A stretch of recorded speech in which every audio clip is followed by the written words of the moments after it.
Assalamualaikum warahmatullahi wabarakatuh. Kaifa halukum? Salih-salihah? Alhamdulillah. Semoga teman-teman semuanya dan juga keluarga selalu dalam lindungan Allah, selalu diberikan kesehatan dan semangat dalam melaksanakan aktivitas yang mulia, di antaranya yaitu mencari ilmu. Alhamdulillah, sepekan kemarin kita sudah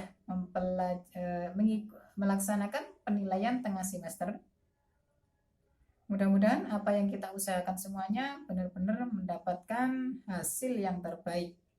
Yang terpenting dalam pendidikan agama Islam yang kita pelajari adalah kita harus bisa melaksanakan dalam kehidupan sehari-hari, sehingga apa yang kita pelajari di dalam pelajaran pendidikan agama Islam termasuk menjadi ilmu yang bermanfaat. Salih-salihah yang dirahmati Allah, pada Senin hari ini kita akan mempelajari pelajaran Al-Quran Hadis, yaitu pendalaman materi tentang surat Al-Kafirun. Tentunya teman-teman sudah hafal semuanya ya, karena kemarin sepekan sebelum PTS itu sudah kita pelajari. Surat Al-Kafirun tergolong surat Makkiyah yang diturunkan di Mekah. Surat yang diturunkan di Mekah. Surat Al-Kafirun terdiri dari 6 ayat. Adapun isi kandungan surat Al-Kafirun yaitu menjelaskan tentang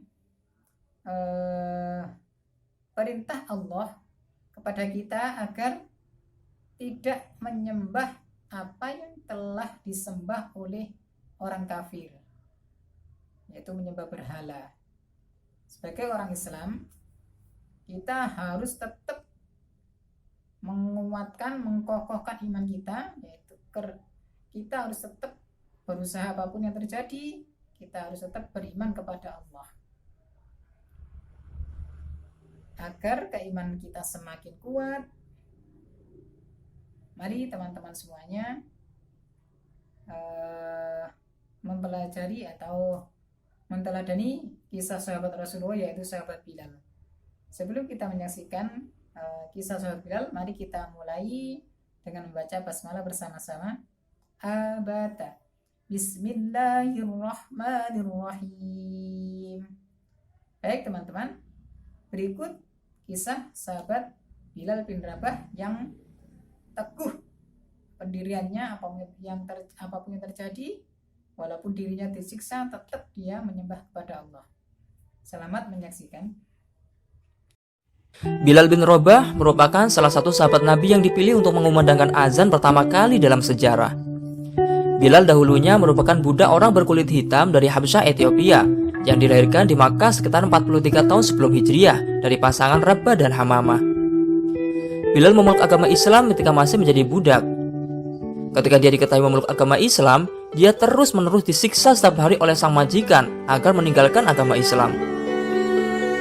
Sayyidina Abu Bakar menemukan Bilal bin Rabah di bawah terik matahari. Saat itu dia sedang mendapatkan hukuman dari majikannya bernama Umayyah di tengah padang pasir yang sangat panas dan lehernya pun diikat. Bilal ditelentangkan menghadap matahari dan dadanya ditindih dengan batu yang sangat besar sehingga membuat napas Bilal terasa sesak. Umayyah dengan kejamnya menyiksa Bilal dan berkata, "Kamu tidak akan kulepaskan dari siksaan ini hingga kamu mau mendustakan Muhammad dan kembali mengikuti agamamu yang dulu. Sembahlah Lato dan Uzza," ucap Umayyah dengan lantang. Bilal pun hanya dapat menjawab dengan lirih, "Ahad, Ahad, Ahad." Dia bermaksud mengucapkan Allahu Ahad, Allah Maha Esa. Sang majikan melakukan itu semua karena ingin mengembalikan Bilal kepada ajaran agamanya yang lama.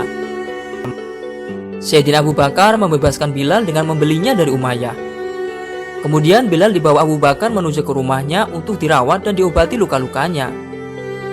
Sayyidina Abu Bakar memerdekakan Bilal bin Rabah setelah mengetahui keadaannya yang begitu malang. Semenjak saat itu, Bilal selalu berada di dekat Rasulullah SAW.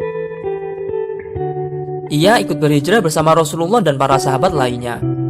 Tempat tinggal Bilal pun tidak jauh dengan rumah Rasulullah ketika di Madinah.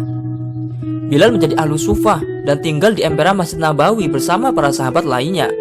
Sementara Rasulullah tinggal di sebuah bilik yang masih menyambung dengan Masjid Nabawi. Bilal senantiasa menemani dan menjaga Rasulullah Shallallahu Alaihi Wasallam kemanapun, termasuk dalam setiap peperangan dan sholat.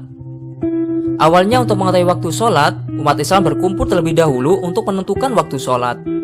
Pernah juga mau mencari alternatif seperti meniup trompet dan lonceng, tetapi tidak jadi karena dianggap menyerupai cara orang Yahudi dan Nasrani saat memanggil kaumnya. Akhirnya sahabat Abdullah bin Zaid menawarkan kepada Rasulullah SAW agar panggilan sholat yang lebih baik yaitu 4 kali seruan Allahu Akbar, 2 kali seruan Asyhadu alla ilaha illallah, 2 kali seruan Asyhadu anna Muhammadar Rasulullah, lalu 2 kali hayya ala sholah, dan 2 kali seruan hayya alal falah, lalu Allahu Akbar, la ilaha illallah.